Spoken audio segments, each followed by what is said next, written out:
Well, good evening, good afternoon, and good morning to you, ladies and gentlemen. A warm welcome once again to the second day of Thai Global Summit 2020. Well, I am sure you're thoroughly enjoying the sessions, ladies and gentlemen. So let's quickly move on to the next session. Again, a very interesting session awaiting you, which is your strategy needs a strategy. And let me go ahead and introduce and welcome the speaker for the same is Mr. Janmejaya Sinha. Lovely to have you here with us, sir, and a warm welcome to you. Thank you. Pleasure to be here. Likewise, sir, and over to you, sir. Good evening. It's my pleasure to be here and, to basically introduce a few thoughts about strategy in a post-COVID world in a sense. So when we'd written our book, Your Strategy Needs a Strategy, we had actually looked at the environment from three dimensions, from our ability to predict the environment, from our ability to shape the environment, and in fact, also in our ability to survive a harsh environment, if that were to be the case. And on these two axes of predictability and malleability, companies would take different strategies. So if you could predict your environment but not shape it, or could not make it malleable to your needs, it had certain implications for you. You would want to be big because it's a market that you can predict, but you can't really shape. So the bigger you are, the more control you have. If in fact you could not predict or shape the environment, what you needed was agility. What you needed was to be able to be fast to the changes that the environment was bringing upon you. If you could actually both predict and shape your environment, if you were a visionary and you said, I know what people want and I can actually deliver it, then it's important for you to be first, and you better be right, because otherwise, you'll bet the farm and you may not come out of it in a good way. But a Steve Jobs would be a good example of something like that. And then if you could shape but not predict the environment, you could be an orchestrator like all these platforms are today, and you'd need to have the control, the choke points. And so that was our original formulation of why your strategy needs a strategy, because it needed to understand the environment within which your company fell. But COVID was that harshness that we talked about in that book also, where if it becomes harsh, first you need to survive. And that's what we've told everyone who's a client of ours now, that in this kind of an environment, first you need to survive. But after that, you really need to reflect very carefully about what's going on. And I would say there are 6 things that are really important to look for. The first is that, if any company comes out with a new product, they want to induce trial. They want you to try something once. And if they are lucky, they even get you to try something twice. Very rarely, almost never, do companies get the opportunity to make you try something for 8 to 9 months continuously. And that's what COVID has done. It has made us change our behavior and experiment with new things for a long period of time, to the extent that even if we were initially uncomfortable with something, we have now become comfortable with it. And in fact, this is how attitudes change. If you think about it, women came into the workforce after World War II because there were so many young men who were killed that there was a necessity which was initially created and there was trial and women got into the workforce. Likewise, 9/11 spurred the security industry. SARS, in some senses, gave a fillip to Alibaba as it came about creating a digital marketplace. So, what do we anticipate will be the attitudinal changes that COVID, which we have all experienced for 9 months, will actually induce? This is a very important and a critical thing for all companies to try and understand which spikes are temporary and which changes are permanent. And the changes that are permanent, we need to incorporate into our business models. And we deeply need to understand how they are going to affect us. And I'll come to some of them again. The second is that the digital and data revolution, which had begun decades ago, actually, at least since 2000, it has been increasing in pace, and certainly after 2010. But actually, it's been brought forward at a minimum by a decade. We are all experimenting and learning how to do new things. Children are being taught remotely. Doctors are giving advice remotely. All of us are working remotely. We are making payments digitally. So the customer use case for digital has been accelerated in a manner which we could not have imagined. Imagine COVID 10, 15 years ago without the platforms that we have today of having this large conference remotely with people sitting across the world in different places, all being able to participate. It is actually unthinkable, and it would have certainly been much harder. So, digital and data has really got advanced by a decade.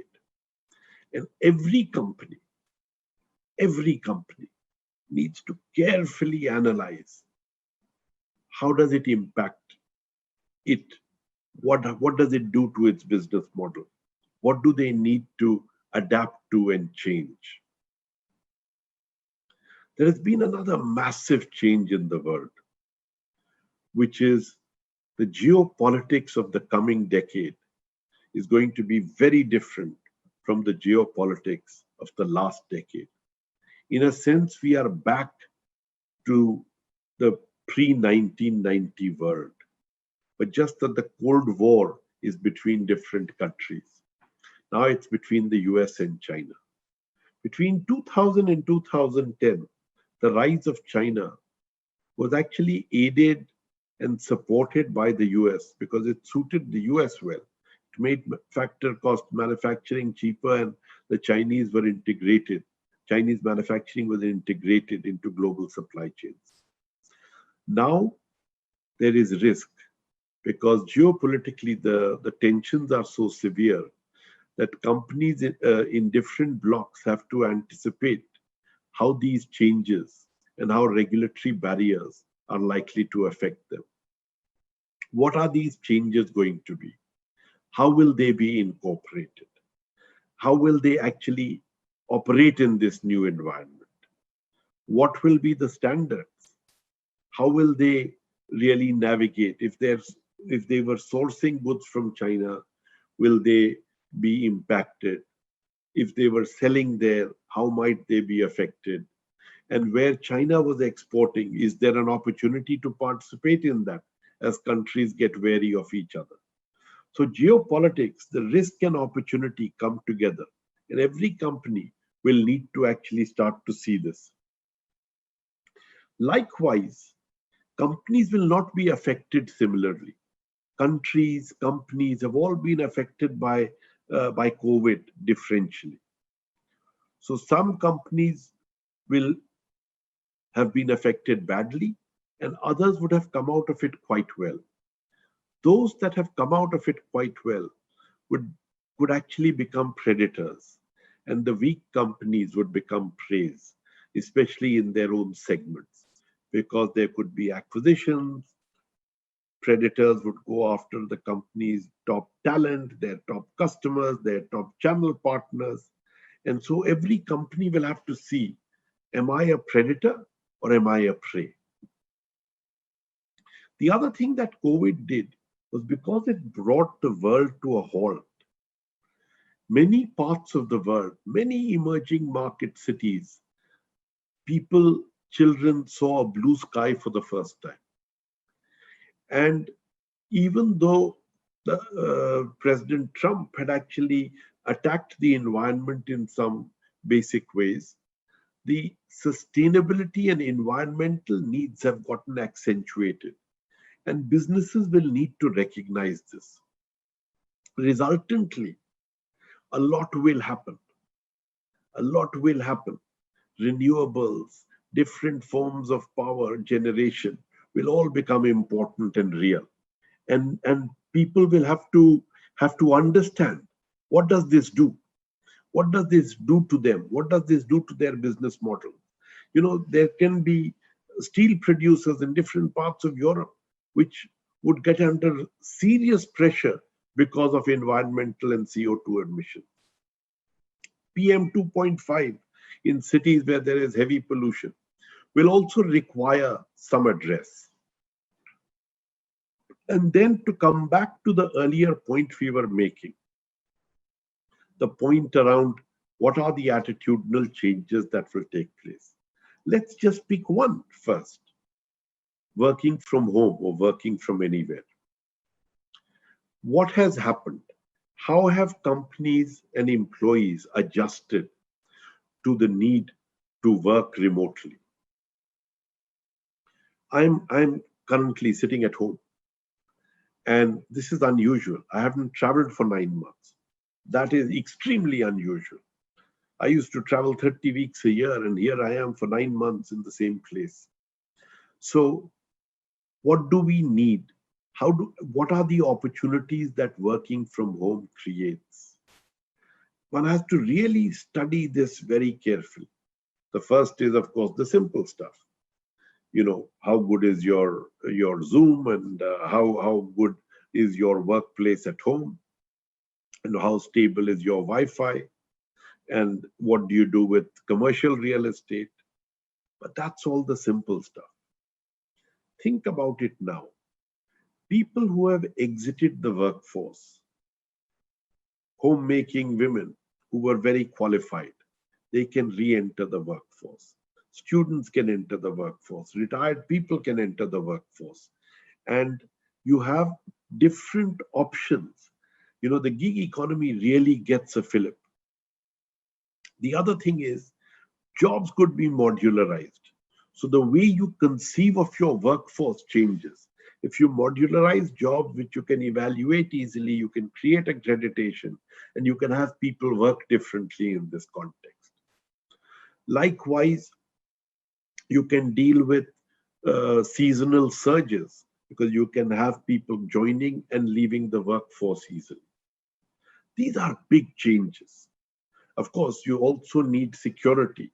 You need to be able to equip employees to be able to deal with cyber attacks. Your data becomes more at risk, and you need to understand how you have a zero trust environment, meaning that you can actually create environments where employees can't go away with your data or with your strategies. This is all that actually becomes relevant right away in a post-COVID world. And so every company will have to first go into it and see whether they can survive first. How do they react? And then they need to reshape, restructure, and reimagine their business. That's how strategy will now be playing out in this post-COVID world. So when we think about the overall theme of the book, Your Strategy Needs a Strategy, and the context in which it was written, the harshness part of it becomes much more important than we would have actually foreseen, to be quite honest. And then if you look at what COVID has done, and how it needs us to look at our environment and our context. We need to be alive to that. So this is what my introductory comments were. I don't know how we might take questions. I leave it to the organizers.